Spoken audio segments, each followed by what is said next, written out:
Madame, messieurs, bienvenue dans ce nouveau numéro de décryptage sur Africa 24. La couverture maladie universelle lancée en octobre 2019 est le seul régime légal d'assurance santé obligatoire en Côte d'Ivoire.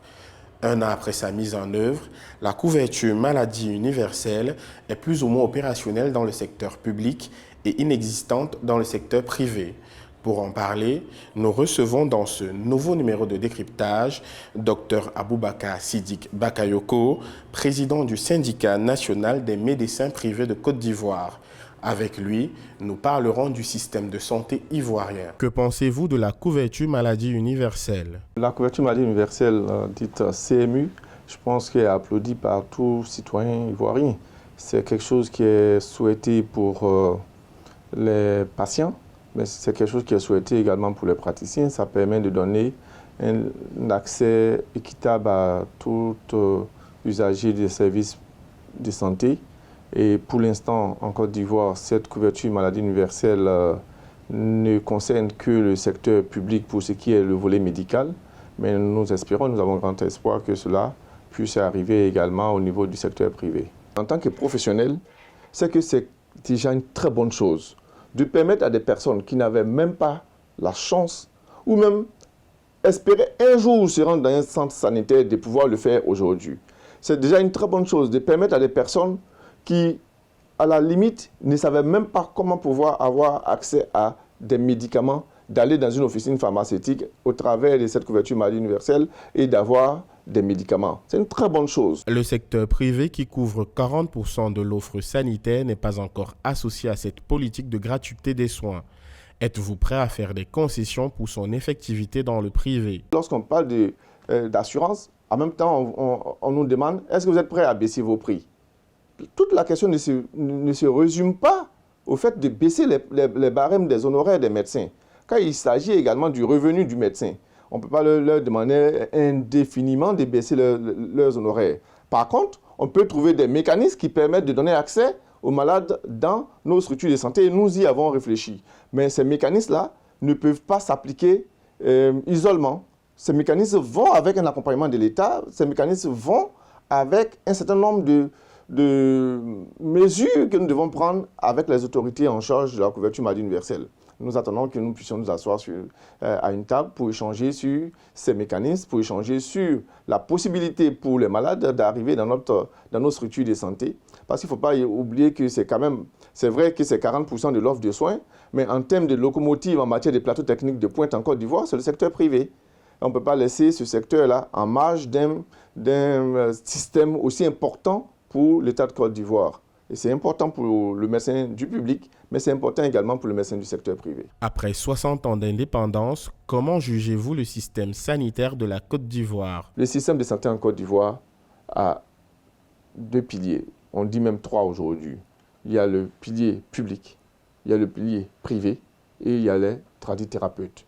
Donc, ce système de santé-là est un. Il faut simplement voir quelles sont les relations qu'on crée entre ces différents piliers-là. Dire que ce sont nos concurrents, donc on ne fera pas ça pour eux, ce n'est pas penser à la population. Parce que ceux qui y vont sont également des citoyens ivoiriens. Il y a quand même, en matière d'infrastructure et de plateaux techniques, une évolution qui s'est faite. En matière de ressources humaines, la Côte d'Ivoire a toujours eu de très bonnes ressources humaines de santé. Donc ça, ça ne date pas d'aujourd'hui, ça ne date pas de 2010, c'est depuis longtemps, on a de très bonnes ressources humaines de santé. Également, en matière de prise en charge. En matière de prise en charge, chaque jour, vous avez un nouvel acteur du secteur de la santé, que ce soit au niveau de la couverture d'assurance maladie, soit des courtiers, soit des gestionnaires, et même vous avez un développement, une amélioration de la structuration des mutuelles de santé.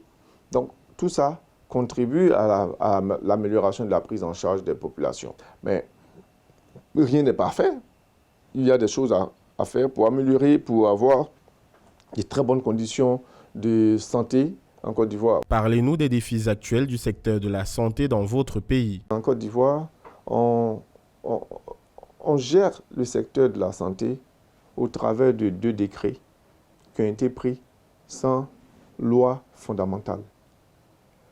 Donc, l'exercice, à part la loi ordinale qui gère les médecins, l'exercice du secteur médical, pour le moment, ne connaît pas il n'y a pas de test de loi. Ce sont des décrets qui dirigent cet exercice avec des arrêtés. Donc, il y a un certain nombre de choses qu'il faut faire pour arriver au hub de santé. Sur le plan technique et autres, nous y allons. Mais ça ne peut pas se faire sans assainir cet environnement socio-économique et juridictionnel qui entoure le secteur. Ça, c'est un problème que nous avons. Il faut également lutter contre la concurrence déloyale. Il faut également lutter contre l'exercice illégal de la médecine. Il faut également lutter contre toutes ces structures qui n'ont pas le droit d'être et qui existent. Il faut après assainir l'environnement professionnel, l'environnement même du secteur de la santé. Je veux dire, tout cet écosystème, vous avez parlé de couverture maladie universelle, vous avez parlé d'assurance, vous avez parlé des mutuelles, vous avez parlé des gestionnaires des systèmes de santé, vous avez également parlé des courtiers de santé.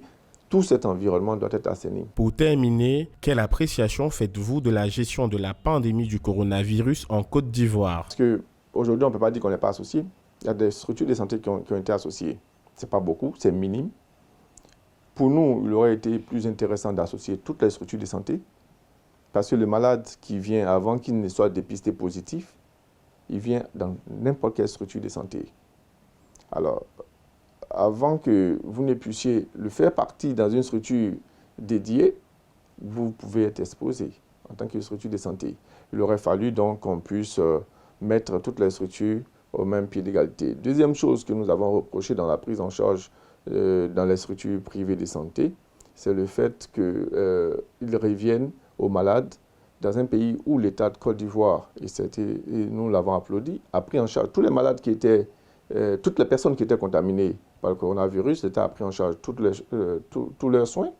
Et dès que cette personne a décidé d'aller dans le privé, c'est à elle de prendre ses soins. C'est le même coronavirus. Je pense qu'il y a des échanges qu'on aurait pu avoir sur cette prise en charge dans le secteur privé. C'est pour ça que nous disons que nous ne sommes pas totalement d'accord avec ce qui a été fait, mais au moins on a été associés. Dieu merci, la gestion semble apporter des fruits. De moins en moins de cas sont rencontrés dans nos structures de santé. De moins en moins de cas sont rencontrés dans les structures publiques. Les statistiques étatiques également font état d'un nombre de contaminations en baisse.